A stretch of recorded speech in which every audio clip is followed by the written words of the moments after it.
Já estou aqui com a nossa convidada de hoje, a pessoa que eu amo de paixão, Rejane Toigo. É uma pessoa que dispensa apresentações, mas só para dar uma ideia aqui a vocês, a Rejane é odontóloga e uma hora resolveu sair dessa caixinha, né, em que nós profissionais da saúde vivemos e acabou enveredando o seu núcleo de interesses para a comunicação digital. Ela hoje é uma estrategista digital, não vai deixar de ser dentista, mas hoje é uma estrategista digital. Ela é a diretora da Like Marketing, que é uma empresa especializada em produção de conteúdo digital na área da saúde. E ela acabou deixando essa vida de consultórios para assessorar a nós médicos e nós profissionais da saúde, não apenas nas nossas carreiras, mas principalmente numa coisa absolutamente vital que nós temos que ter hoje em conta, que é o nosso posicionamento nas redes sociais.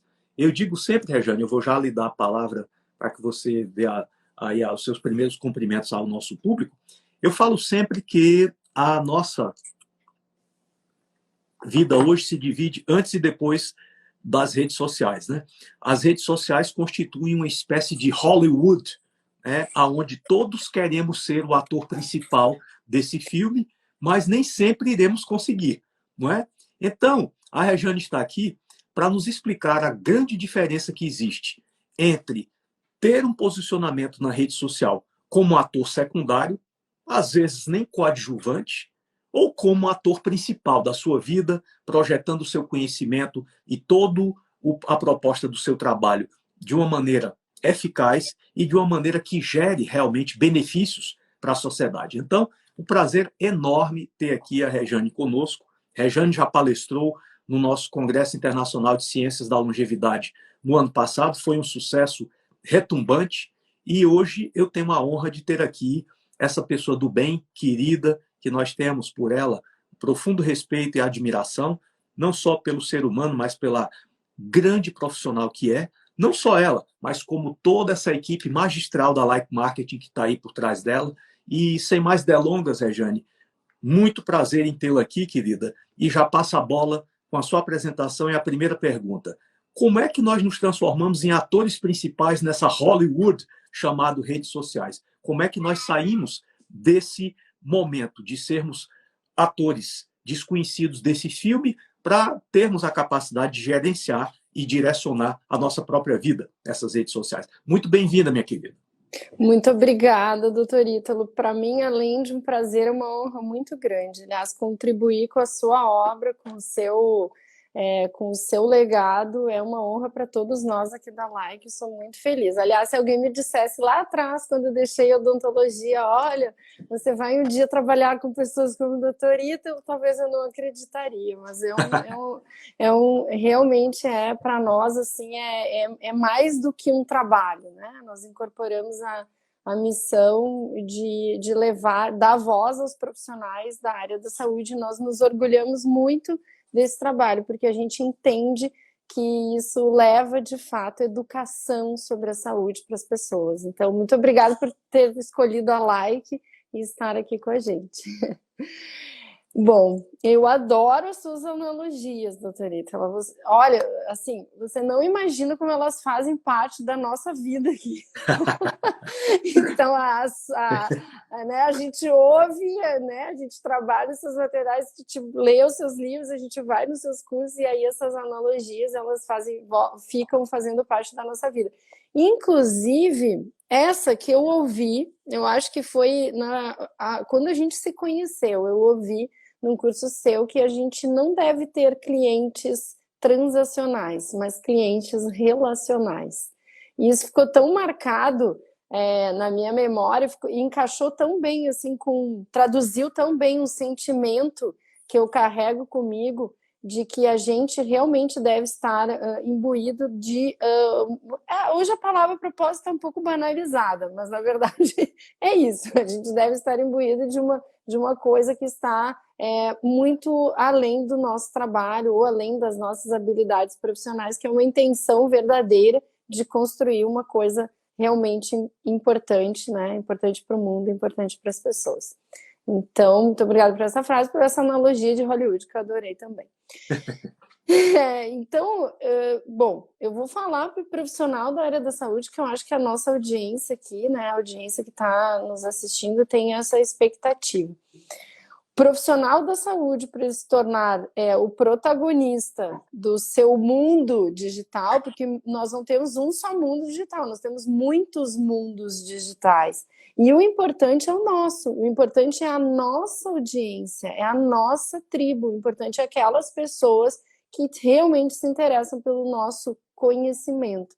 Então, na minha visão, o ator protagonista do seu mundinho digital, do seu local digital, ele está, de fato, ancorado, ou ele está, vamos dizer assim, com o seu alicerce principal em cima do conhecimento. Então, essa é uma coisa que eu trabalho muito e é aquilo que eu acredito. É claro que tem gente que alicerça esse protagonismo em cima de outras coisas, em cima só de uma visibilidade, em cima de um lifestyle, que também ok. Mas nós aqui, quando a gente está falando de profissionais que detêm esse conhecimento tão valioso para a sociedade, a gente transcende, a gente sabe que as redes sociais proporcionaram ao médico e a todos os profissionais da área da saúde que exercessem a sua verdadeira missão. O profissional da área da saúde, ele é, antes de qualquer coisa, um educador para a saúde, ou seja, alguém que ensina as pessoas a não ficarem doentes. Então, esse eu acho que é o verdadeiro sentido do protagonista, né, do ator principal que atua nesse palco da saúde. Sem dúvida, Regiane, muito oportuna e muito, muito sábia a sua percepção. Uma das coisas que eu, assim, vejo de maior desafio nesse mundo digital é porque nós, profissionais da saúde, temos formação zero nessa área, né? Então, é uma coisa assim, é como se nós tivéssemos realmente que retirar leite da pedra. Se você perguntar qual é o momento que, durante um curso de formação, ou uma pós-graduação, ou uma especialização, um estrito sensu, um lato sensu, o médico ou o profissional da saúde vão ter acesso a conhecimentos que vão lhe fazer ter um posicionamento mercadológico, não existe. Nós não estudamos estratégias, nós não sabemos o que é marketing, nós não sabemos o que é mercado, nós não sabemos o que é meio interno, meio externo, de onde vem esse paciente, que muitos ainda chamam assim, mas eu gosto muito de chamar de cliente, né? Porque paciente é aquele que tem paciência, e as pessoas vivem num mundo rápido, instável, e talvez a única coisa que elas não tenham é paciência. Então, chamar paciente, eu acho que é até uma terminologia inadequada, porque esse indivíduo que nos procura, efetivamente, ele não tem paciência. Então, nós temos dois conjuntos de variáveis aí que eu queria que você analisasse para nós. Primeiro, uma variável do meio interno. O médico e o profissional da saúde é completamente despreparado para entender e lidar com redes sociais, de lidar com comunicação, de lidar com o mercado. Nós, na verdade, temos uma formação completamente tecnicista, que nos ensina a apertar botões da fisiologia, da patologia, da bioquímica, da anatomofisiopatologia. Mas quando chegamos nesse mundo chamado mercado, de onde vem essa criatura chamada cliente, nós estamos completamente perdidos. Então, essa é a primeira questão que eu queria que você analisasse. Este profissional da saúde despreparado para enfrentar o poder ou a oportunidade das redes sociais. Do meio externo, vem esse indivíduo que é o paciente ou o cliente, seja lá como é que nós queiramos chamá-lo. Esse indivíduo hoje é uma pessoa inquieta, é uma pessoa que pesquisa, uma pessoa que fuça, que vai lá no Dr. Google, que chega lá nas informações, não sei exatamente se ele tem a capacidade de analisar e deduzir aquilo que ele absorve como informação, mas o fato é que eu tenho visto com muita recorrência de conversar com muitos profissionais da saúde, com muitos médicos, que muitas vezes esse indivíduo que vem lá do meio externo, ele traz uma bagagem de informações até maior do que o próprio médico que ele deveria procurar e se aconselhar. Falando de termos, falando de novas tendências, falando de novas propostas terapêuticas que muitas vezes o médico nunca sequer ouviu falar. Então, como é que a gente concilia, para não gerar uma crise, esse meio interno aonde vive o médico, entre as suas quatro paredes, ou entre a sua tela do notebook ou do iPhone, e esse indivíduo que vem lá de fora buscando nesse médico ou nesse profissional da saúde respostas para o que ele já viu lá no Dr. Google. Como é que você aconselha os seus clientes a lidar com esse choque de percepções? Primeiro, doutor Ítalo, eu gostaria de ponderar que eu também venho do atendimento, eu também venho de dentro de um consultório, né? E talvez essa seja a minha afinidade. Primeiro, afinidade com o conteúdo médico, que é uma coisa que me interessa de fato, né? Eu tenho afinidade com as ciências biológicas. Foi por isso que eu escolhi odontologia. E eu também fiz uma faculdade e eu percebi uma outra coisa quando eu comecei a aprender marketing. Não só que o profissional da saúde, principalmente o médico e o dentista, eles não são formados para ganhar mercado, que é o que marketing significa, né, ao pé da letra. Mas eles são doutrinados que marketing é uma coisa feia. Ou seja, o médico marqueteiro, ele é um ser do mal, né? A pessoa que é da saúde, ela faz marketing, ela é, muitas vezes, até pela própria comunidade do profissional, ela é condenada, né? A gente sabe que isso acontece.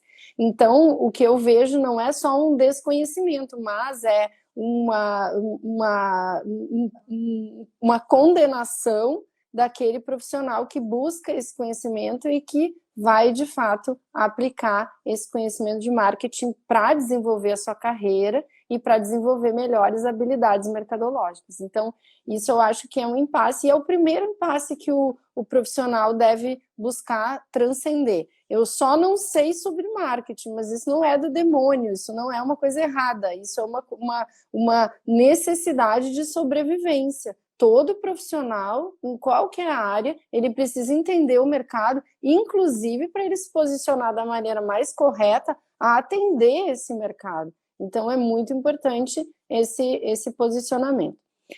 Com relação ao paciente sabichão, que a gente já respondi essa pergunta algumas vezes, a nossa conduta é explicar para o profissional de que isso vai ficar cada dia pior, porque a gente sabe que o paciente hoje ele pode entrar até no site de pesquisa científica, ele pode entrar, a gente tem aí produção científica sendo liberada em blogs que são destinados ao paciente, ou seja, o paciente pode clicar num link e acessar um artigo e tirar suas próprias conclusões. Não é só aquela superficialidade, muitas vezes, que o Google tem ali na primeira página. Mas a gente tem que estar aberto. Esse é o ponto. O ponto é, talvez a gente venha de uma geração, a gente venha de uma estrutura da área da saúde que nos colocou como seres, vamos dizer assim, acima dos outros. O dom de curar, talvez ele tenha colocado o médico ao longo dessas gerações como um semideus, ou o dentista, o profissional da saúde, com esse ofício divino de curar. E que realmente é uma habilidade, é um ofício magnífico, só que ele é impossível de ser dominado em todas as suas facetas. Então, assumir isso, que muitas vezes uma pessoa leiga vai lhe ensinar e vai lhe dar uma informação que você não tinha e que você não é obrigado a ter todas as informações do mundo, e que existem coisas acontecendo numa velocidade muito grande, é o primeiro, acho que é o primeiro posicionamento que o profissional precisa ter para enfrentar esse momento de grande disponibilidade de informação, porque é disso que a gente está falando. E eu até, se eu puder contar uma passagem que aconteceu comigo, uma vez eu consultei um endocrinologista e eu tinha vindo dos Estados Unidos e eu tinha feito um exame lá no 23andMe, que é um exame genético que faz dá para buscar lá por genes e tal. Ele faz um mapeamento genético, isso faz alguns anos. Ele faz um mapeamento genético. Hoje já tem até aqui no Brasil, bem semelhante ao 23andMe. E aí ele dá também um detalhamento, fala da linha materna, é uma coisa bonita de fazer. Inclusive, a gente encontrou alguns parentes através dessa comunidade genética do 23andMe. O meu marido encontrou uma prima que ele não falava desde que era criança, porque ela foi morar nos Estados Unidos, trabalha no exército americano e tal.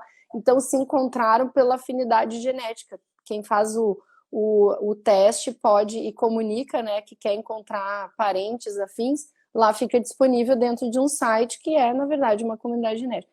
E eu contei tudo isso pro médico e ele não acreditou, mas ele não acreditou de uma forma como quem debocha do que eu estava contando. Não é possível, mas quanto tu pagou isso? 10 mil dólares? Eu não, é $100, e eu fiz para toda a minha família.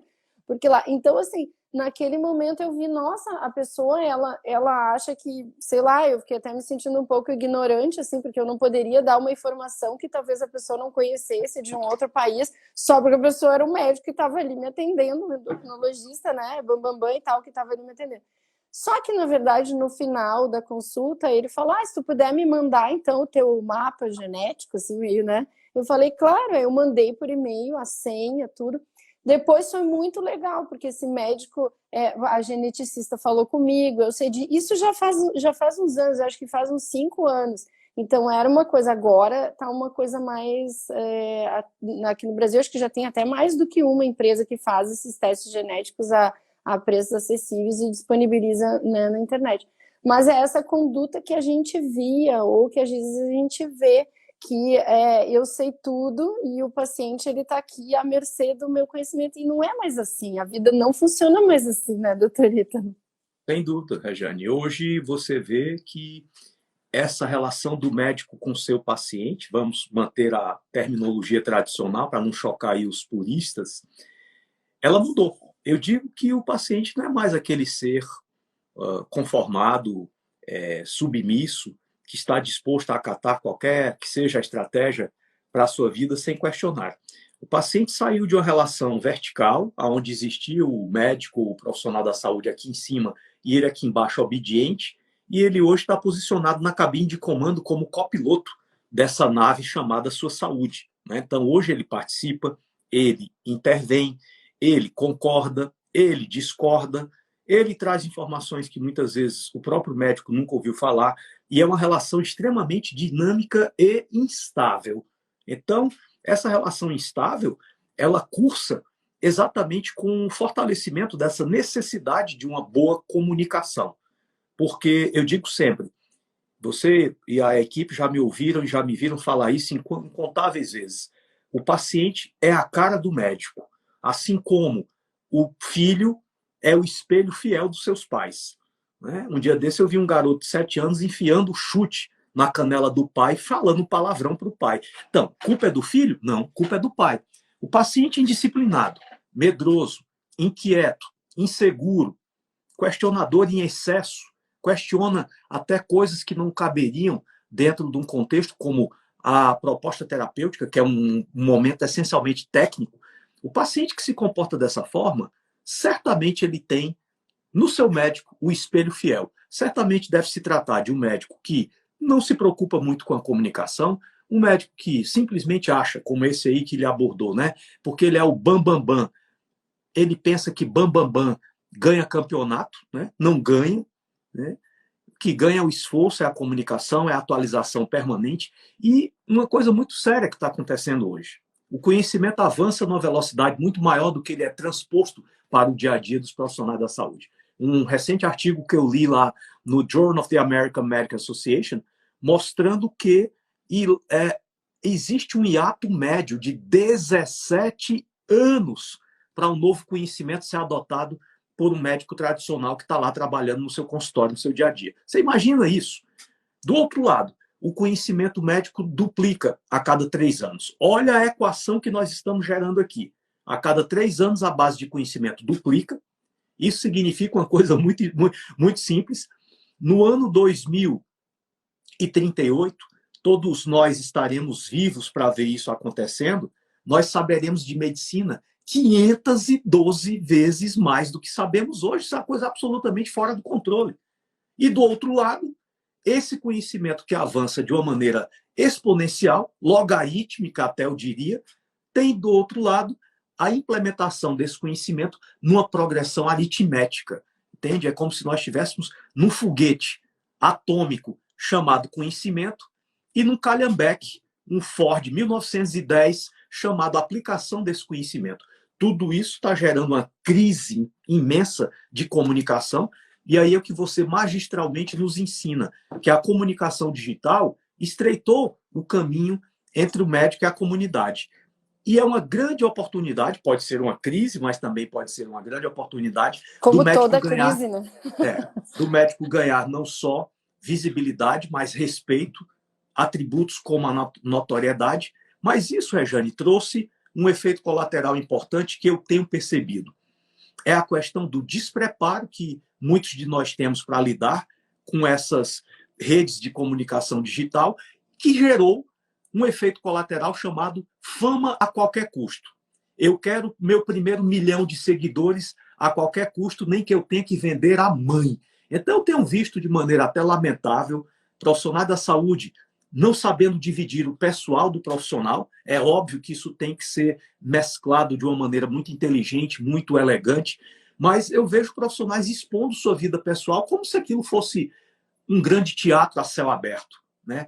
Essa falta do limite, aonde tem que existir o profissional, aonde tem que ter um pouco do tempero do pessoal, eu tenho percebido verdadeiras obras, verdadeiras hinos à falta de bom senso e até mesmo ao apelo vulgar que eu tenho visto por aí. Médico expondo sua genitália em redes sociais, entendeu? Médico embriagado, mostrando que está numa festa importante lá com os atrizes e atores famosos para tentar influenciar as pessoas de que ele, por estar ao lado de famosos, é uma pessoa diferente. Então, tem um lixo aí que está sendo trazido por essa necessidade de se comunicar através de um outro formato, que eu queria que você comentasse.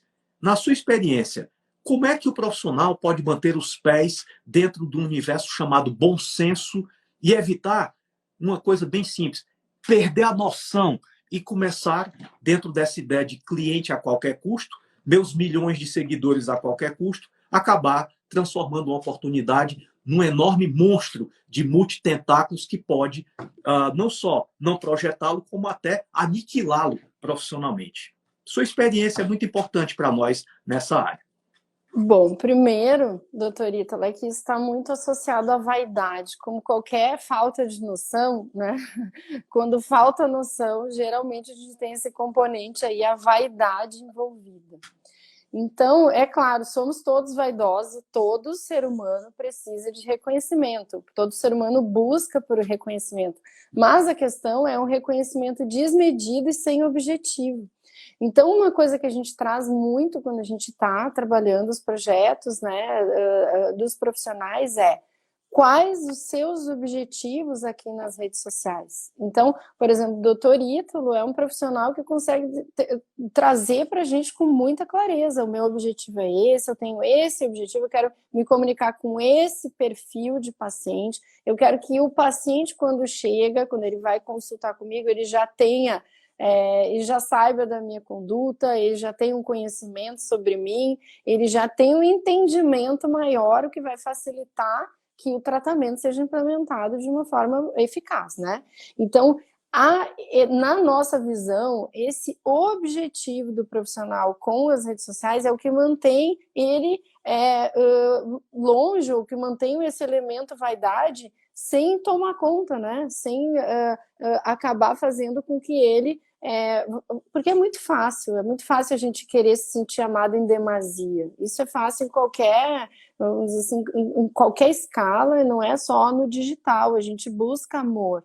E aí a gente acha que a gente acaba achando que likes, comentários e seguidores é uma forma de amor. E isso pode transcender um pouco, né? E a gente passar a tomar atitudes ou a produzir um conteúdo que não vai agregar ao posicionamento como médico, ao posicionamento como referência naquela área, e pode até, como você falou, doutor Ítalo, ser uma coisa que pode destruir ou pode aí, né, levar a excesso. Inclusive a depressão, né? A gente tem muitos profissionais assim, não chegaram até nós, mas a gente tem notícias assim, de pessoas que realmente perderam a medida e a exposição foi levada a um ponto que a pessoa se sentiu invadida. Quando a pessoa viu, ela já estava tão habituada, porque é dopamínico, né?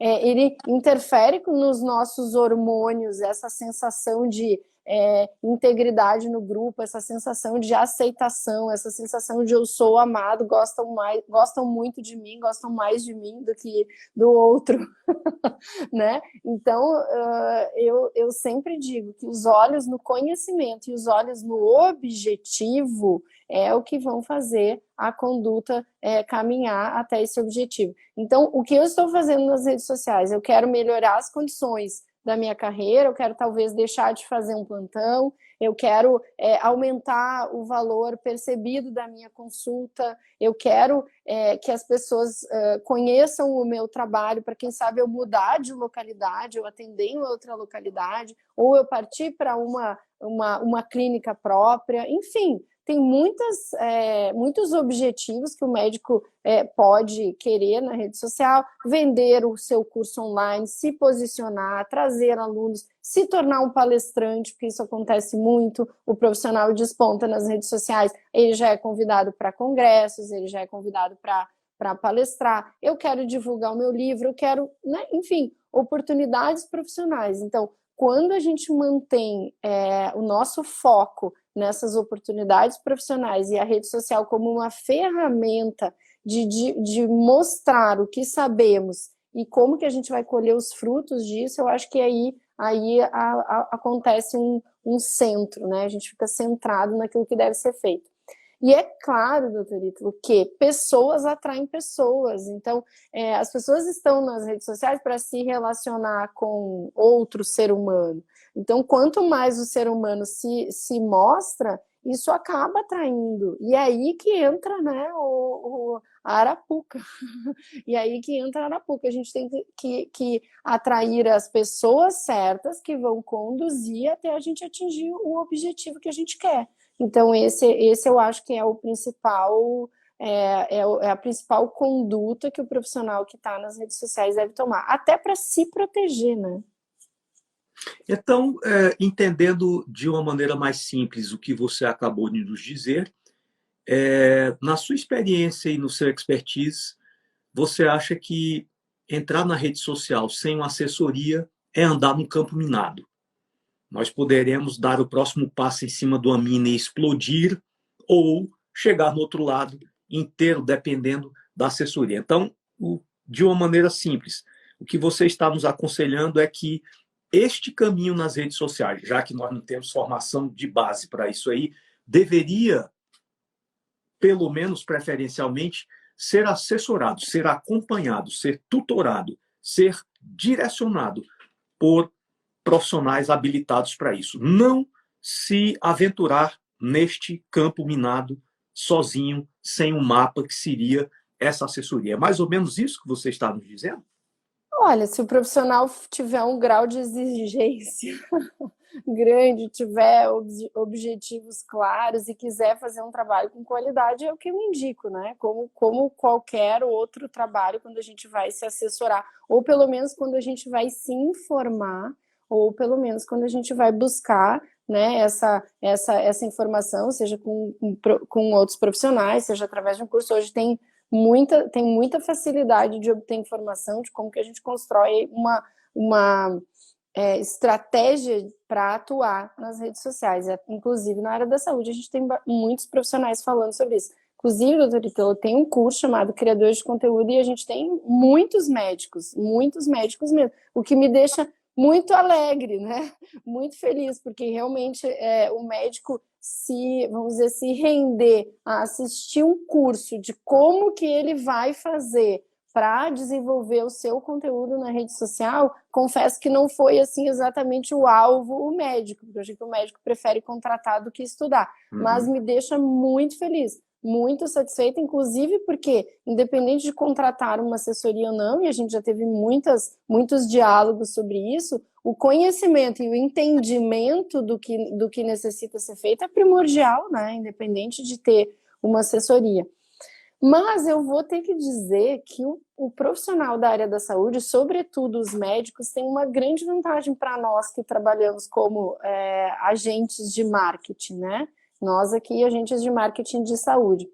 Como o profissional médico ele está acostumado a acolher o paciente, como ele está acostumado a ser profissional com aquele paciente, e o paciente entrega a vida dele na mão desse médico, esse médico tem um comportamento recíproco quando ele contrata outro profissional. Então, essa também é uma vamos dizer assim, um excelente atributo do profissional que vem da área da saúde e que nos encanta muito trabalhar com esse segmento. Porque ele, ao mesmo tempo que ele não conhece, às vezes demoniza o marketing, mas ele entrega. Então, a gente consegue conduzir esse profissional porque ele confia. Então, a confiança que o Dr. Ítalo deposita no nosso trabalho é o que possibilita que o nosso trabalho tenha colhido tantos frutos até hoje, né, doutor Ítalo? Então, isso é muito importante e gratificante, exatamente. Surge daí não só a relação profissional, mas uma relação de admiração mútua, recíproca, né, que acaba retroalimentando e fortalecendo a própria relação profissional. Então, Com como certeza. vocês dizem mesmo. Eu posso falar da minha relação com a Like Marketing assim de uma maneira muito clara e muito transparente. Nós estamos aqui vendendo e não fazendo propaganda de nada. Estamos falando do que é bom, e falar do que é bom é mais do que ético, é necessário, né? Então, eu posso dizer que a minha vida profissional se divide em termos de posicionamento antes e depois da Like Marketing. Por quê? Porque a gente tem dificuldades naturais que são atributos da idade cronológica, né, Rejane? Eu sou um homem com 61 anos de idade e, embora a idade cronológica pese muito pouco, mas é uma história para vocês verem aí como é que a gente teve que enfrentar desafios. Na época em que eu praticava gineco-obstetrícia, os pacientes se comunicavam comigo, as gestantes, né, as parturientes, através de um monstro. Eu não sei, você é muito nova, talvez não tenha nem conhecido isso. Era uma coisa assim, mais ou menos parecida com um tijolo branco que a gente usava aqui do lado da calça, amarrado no cinto. Imagina era um a pager. Tecnologia. Não. Não Era era um o bip. pager? Não era pager. pager. Pager já foi muito depois. Pager já era uma evolução tecnológica extraordinária do negócio, né? Então você andava com aquele tijolo para onde você ia, aquele treco aqui pendurado na sua calça, deselegantíssimo, e aquela coisa dava um sinal, né? Por isso chamava bip, ele falava bip, bip, bip. Era um LEDzinho vermelho. Aquilo significava o seguinte, ó, alguém está querendo falar com você. Aí você ia para um orelhão ou qualquer telefone que tivesse próximo, colocava lá a ficha, ligava lá para uma central. Pois não, doutor Ítalo, a paciente fulana de tal, está falando que está sentindo tal, e pediu que o senhor ligasse para ela nesse número. Aí você pegava a segunda ficha telefônica, colocava lá no orelhão, isso quando não tinha ninguém na fila, né? Esperando para você ter a sua vez de ligar. Pois e aí não, o neném nasceu, né? Dona Laura, boa noite, aqui é doutor Ítalo, o que está acontecendo? Doutor Ítalo, eu entrei em trabalho de parto, rompi a bolsa, era desse jeito. Depois de alguns anos, a coisa evoluiu para o pager. Aí já foi a época que você alcançou, né? O pager já era uma marmotazinha menor assim, né? E já tinha extraordinário. Nossos médicos ficavam impressionados. Ele tinha uma tela aonde poderia aparecer uma mensagem de até 2 frases. A coisa já era extraordinariamente avançada, né? Depois começaram a surgir os primeiros celulares. Eu me lembro muito bem que meu primeiro celular tinha o tamanho mais ou menos de uma garrafa dessa aqui, né? Abria assim, você colocava, puxava uma antena, e aí a coisa foi evoluindo e chegou no que temos hoje aqui. Então, conclusão. A minha geração, ela é dividida naqueles que souberam se adaptar às mudanças e aqueles que morreram, mas ainda têm sinais vitais perceptíveis, né? Morrer em vida. O coração continua batendo, eles continuam respirando, mas morreram. Morreram porque não souberam se reinventar, morreram porque não se mataram para que dessa morte surgisse o médico que nós precisamos ser hoje, o médico proativo, assertivo, rápido, darwiniano, que não se contenta com o conhecimento, tá? Estamos sempre correndo atrás desse conhecimento. E eu confesso a você, e vocês sabem muito bem, como eu fui resistente a entrar nessas redes sociais. não tinha mesmo a percepção, a verdade é essa, eu era também uma vítima da ignorância, a importância de uma boa comunicação através dessas redes. Ainda vivia naquele tempo, né, com um cérebro no passado, achando que, pelo simples fato de eu ter boas intenções, ser um profissional bem qualificado, procuro me manter permanentemente atualizado, dou o meu melhor, mas isso tudo, Rejane, por incrível que pareça, não é mais suficiente. Tem que ter um algo mais. E eu tenho absoluta convicção de que esse algo mais é a capacidade de se comunicar com rapidez, com prontidão e com eficácia através das redes sociais, através da comunicação digital. Então, eu falei tudo isso para colocar para você dois aspectos que eu queria aqui abordar. O primeiro, essa comunicação trouxe exposição. Essa exposição que trouxe visibilidade, trouxe universalidade. Por exemplo, nós podemos estar aqui hoje falando, essa live vai ficar gravada, essas pessoas podem replicar o que nós estamos conversando aqui hoje pelos próximos 50 anos. Aí vai que o que nós estamos falando aqui bate lá num conselheiro, né? Um conselheiro da odontologia, um conselheiro da medicina, um conselheiro da educação física, os nossos órgãos reguladores, que eu não estou aqui para esconder o jogo de ninguém, isso é notório, todos nós sabemos disso, ainda trazem, na sua essência, um altíssimo grau de conservadorismo e resistência ao novo. Como é que se trabalha esse conflito eu vou colocar a palavra, perigo dessa exposição ser mal interpretada e gerar problemas para esse médico? Você sabe, e já me ensinou isso, que comunicação não é o que você fala, comunicação é o que o outro entende. Eu estou aqui assistindo a live do Dr. Ítalo, do Dr. Pedro Paulo, da doutora Tereza. Sou um conselheiro e diz, quer saber? O que esse médico falou aí não é ético. Ele está provocando um problema muito importante hoje, Rejane, que é a tal da concorrência desleal. Tá? Competência se transformou aos olhos de vários órgãos reguladores em concorrência desleal. Você não pode ser mais competente do que o outro, perdeu-se o entendimento de que igualdade é a arte de tratar desigualmente aos desiguais, e hoje nós estamos, através de normas regulatórias, nivelando tudo por baixo. É óbvio que os exageros têm que ser sempre combatidos, mas é óbvio também que o exagero da interpretação dessa autoridade precisa, nós que estamos expostos a essas redes o tempo todo, termos o mínimo grau de proteção. Como é que você lida com esse assunto e com o que é que você aconselha a todos nós profissionais da saúde dentro dessa área? Existe realmente uma regulação, né, de todos os conselhos. Uma coisa muito forte dos conselhos, mas que a gente não recomenda mesmo que seja utilizado, não é só por causa dos conselhos, inclusive as redes sociais, se a gente for trabalhar algum tipo de mídia paga com esse conteúdo que eu vou contar como é que ele também a gente tem um bloqueio, tá? Então, o que não é permitido, e eu acho que, nesse caso, o conselho tem razão e a gente tem que procurar fugir desse tipo de conteúdo, que é o antes e o depois. Então, por exemplo, um profissional que trabalha com emagrecimento, quando ele mostra uma paciente antes e depois, ele está sugerindo que outros pacientes vão ter aquele mesmo tipo de resultado, e a gente sabe que biologia não é matemática.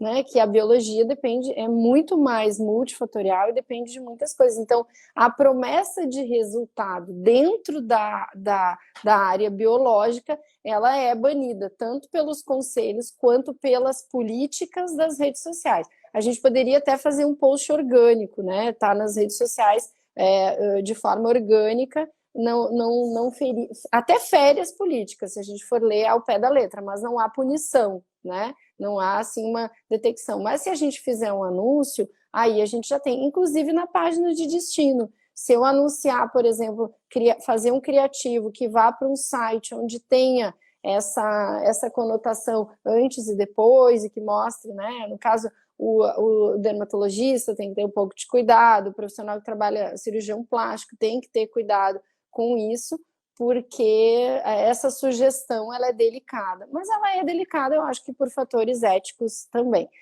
Porém, isso não é necessário, doutorita. Não é necessário usar esse tipo de procedimento, esse tipo de conteúdo.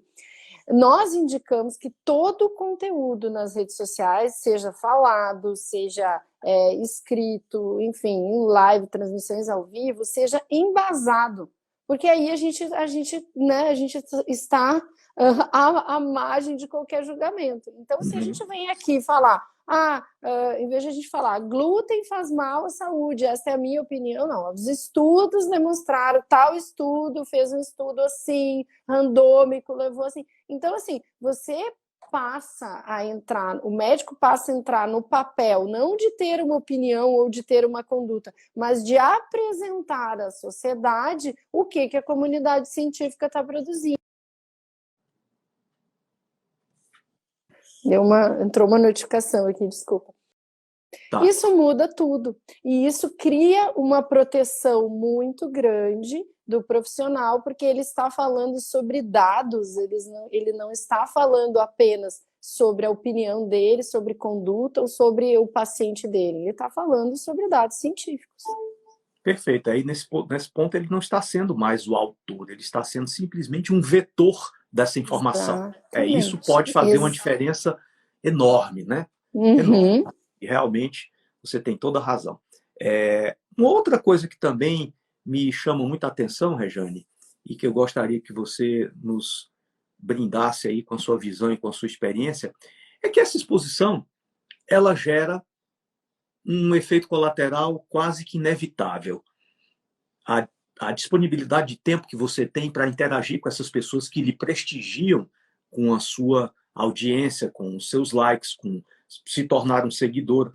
E o dia, infelizmente, ainda tem 24 horas. Né? Aliás, depois daquele tsunami lá do Japão, o dia passou a ser acelerado em 0,034 milissegundos. Né? A Terra está girando até mais rápido.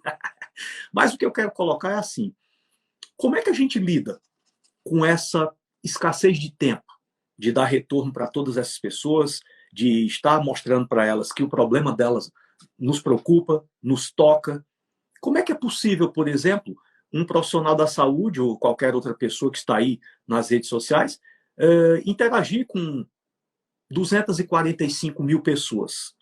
Como é que a gente consegue administrar essa questão e fazer com que a nossa vida também não passe a ser apenas dedicada às redes sociais? Porque isso aí, acho que, obviamente, todos vocês, talvez alguns ainda não saibam, já está gerando uma doença, né? É uma doença psiquiátrica, uma doença comportamental, que é o addicted, né, às redes sociais. O cara simplesmente é um toxicômano de redes sociais. Ele acorda com o Instagram, ele almoça, ele dorme, ele está aqui com a família, ele está no jantar, ele está numa rede, ele está no momento no aniversário, na interação, ele está no momento íntimo e com o Instagram ligado aqui, porque aquilo se transforma numa coisa meio que obsessiva. Quando aquele negócio apita na cabeça, se eu não der uma resposta nos próximos 4 milissegundos, o mundo vai acabar. Como é que a gente lida com esse perigo da contaminação tóxica dessas redes sociais? Ou seja, como é que eu mantenho a minha atenção em todas essas pessoas que estão me privilegiando sendo o meu seguidor e, ao mesmo tempo, continuo tomando conta da minha vida pessoal? O que você aconselha para os seus clientes? Como é que a gente administra isso aí? Planejamento, né? Bom, eu posso falar por mim, porque eu também desenvolvo um trabalho nas redes sociais, capto, enfim, clientes, alunos pelas redes sociais. Doutor Ítalo, hoje eu tenho assessores, né? Então, assim, eu tenho uma pessoa que responde os comentários, responde os meus directs, eu tenho uma pessoa que responde os meus vídeos lá no YouTube, que o YouTube é uma rede social importante para o meu trabalho. E a gente se mantém assim com auxiliares, né? Eu não estou dizendo que essa é a realidade de cada um, de todo mundo, que essa é obrigatória, mas essa é uma ferramenta que a gente usa.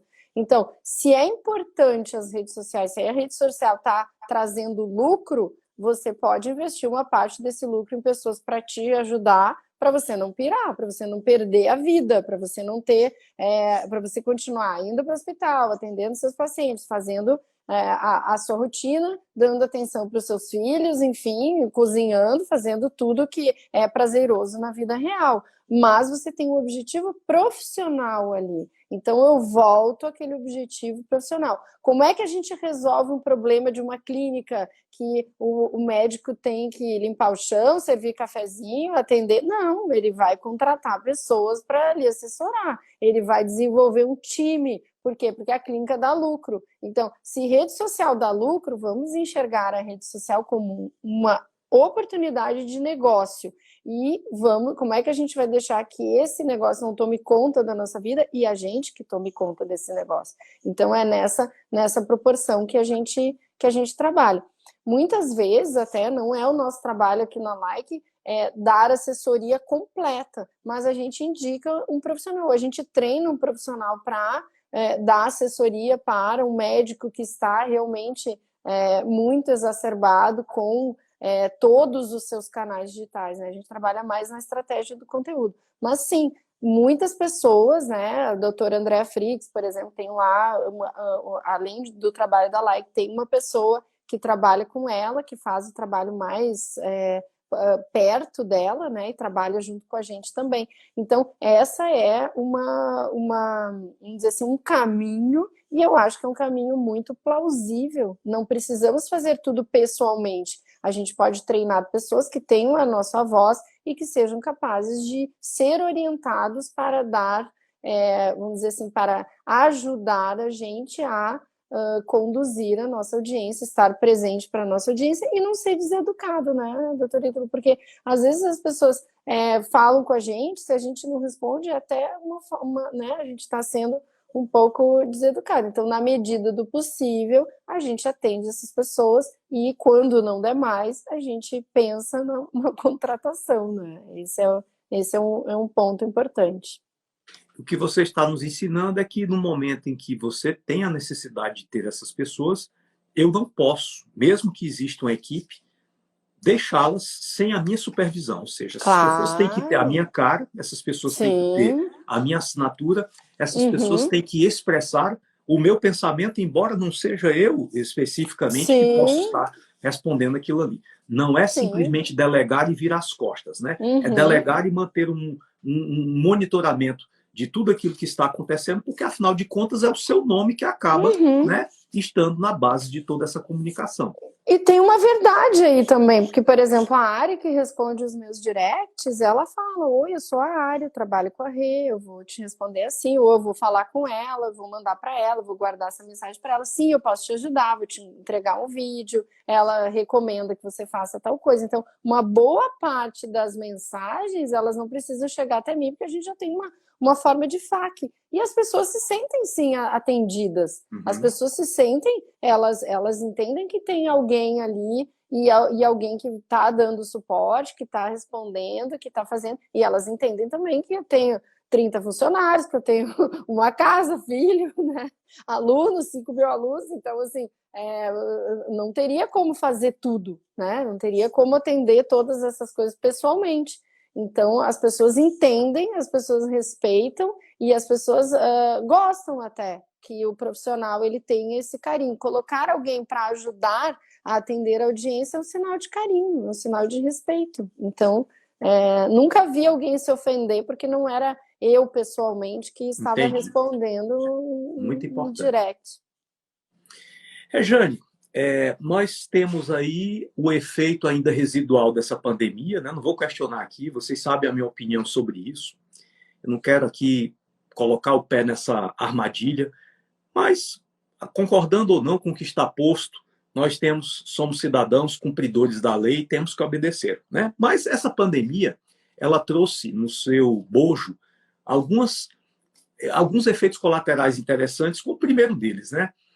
A elevação do grau de percepção que as pessoas têm sobre a saúde. Eu, por exemplo, tive lá na minha clínica uma verdadeira explosão de, sabe, acho que até o melhor estrategista de mercado não poderia prever isso aí. As pessoas parecem que estão em bloco buscando a percepção de como me manter saudável, né? Hoje nós estamos trabalhando com uma coisa extremamente desconfortável, que é um agendamento com 6 meses de antecedência. Eu estou colocando a minha filha mais velha, que é médica, para me auxiliar a atender alguns pacientes que eu não estou conseguindo dar conta. Mas o que eu queria colocar na carona de tudo isso aí é a percepção de que a comunicação digital é algo que veio para ficar.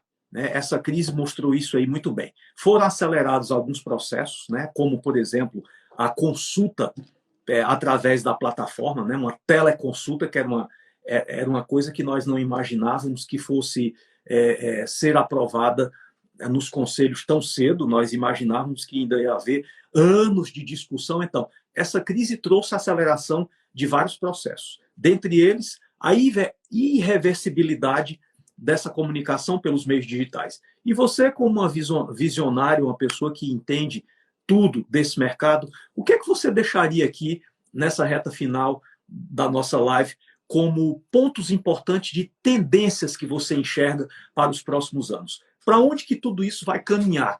Rejane, estrategista mercadológica aí. Bom, eu enxergo não só na medicina, mas em toda a empresa ou em todo o negócio o papel educacional. Então, na minha visão, e até pegando a visão de alguns futuristas com os quais eu já tive a oportunidade de conversar ou de ouvir as suas teses, eu compactuo dessa tese, que toda empresa, todo negócio, todo profissional liberal, ele vai assumir nos próximos anos um papel de muita relevância dentro da educação. E isso que a gente está falando, que você falou, doutor Ítalo, sobre o Covid, as pessoas foram buscar saúde, elas foram buscar, na verdade, informação.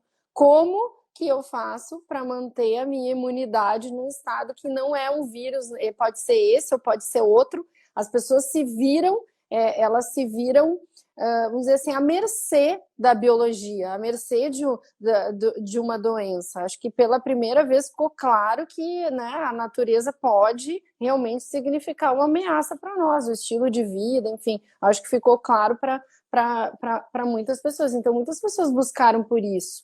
E até compactuando também com a opinião de um autor que eu gosto muito, que é o Yuval Harari. Sabe quem é? Genial.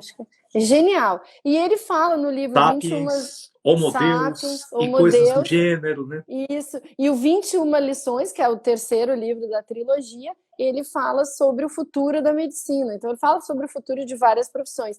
E lá ele fala do médico educador, do médico cuidador, aquele que vai cuidar. Mas esse médico que faz diagnóstico e prescreve um remédio, a tendência é desaparecer. A tendência é não haver mais necessidade, porque a gente vai ter um algoritmo, ou seja, uma inteligência artificial, que vai ser capaz de fazer um diagnóstico muito mais preciso de doenças ainda na fase muito inicial, que a gente, né, que hoje ainda não tem um diagnóstico exatamente dessa etapa da doença, ou seja, 20 anos antes da doença realmente se estabelecer, a gente já vai ter indícios, né, sem precisar de alguém para interpretar um exame, né, o médico que interpreta o exame e que diz, olha, o seu diagnóstico vai acontecer isso. Não, esse médico ele vai ser dispensável.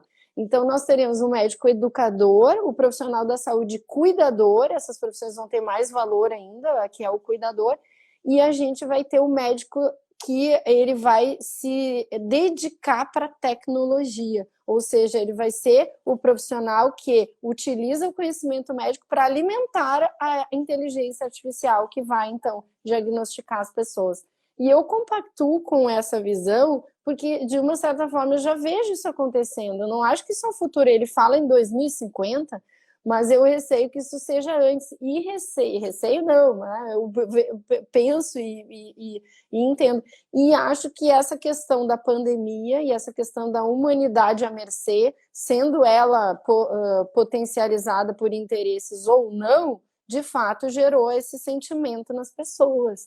Então, a gente pode entender que talvez isso seja compulsoriamente antecipado, assim como a teleconsulta, né? Essa é a minha visão assim, de futuro, minha visão da mistura da área da saúde com a tecnologia. Perfeito. E isso aí já é a realidade, como você bem colocou, né, Jane? Não é mais uma coisa para 2050. Hoje, com o recurso do conhecimento atual no nível da inteligência artificial, nós já temos uma especialidade aí que, infelizmente, já está na marca do pênalti para ser extinta, que é a radiologia e a imaginologia. Né? Hoje, right now, o Watson já consegue dar um diagnóstico de imagem com mais acurácia do que o radiologista mais bem treinado. Então, isso vai gerar o quê? vai gerar percepção mercadológica de inferioridade.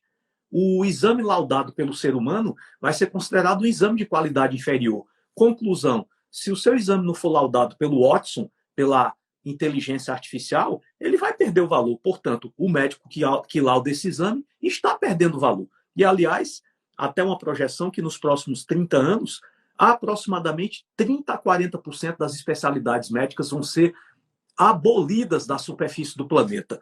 Conclusão, não é mais um problema do amanhã, é um problema do hoje, né? E nós temos que nos reinventar a cada dia, e eu acho que esse mundo instável e dinâmico que todos nós vivemos hoje, ele é um mundo que traz para nós algumas lições, né? Essa lição vem lá do Charles Darwin, que diz que o profissional da saúde que vai sobreviver nesse mercado não é o mais inteligente, nem o mais forte, é o mais rápido, aquele que mais rapidamente souber e puder se adaptar às mudanças.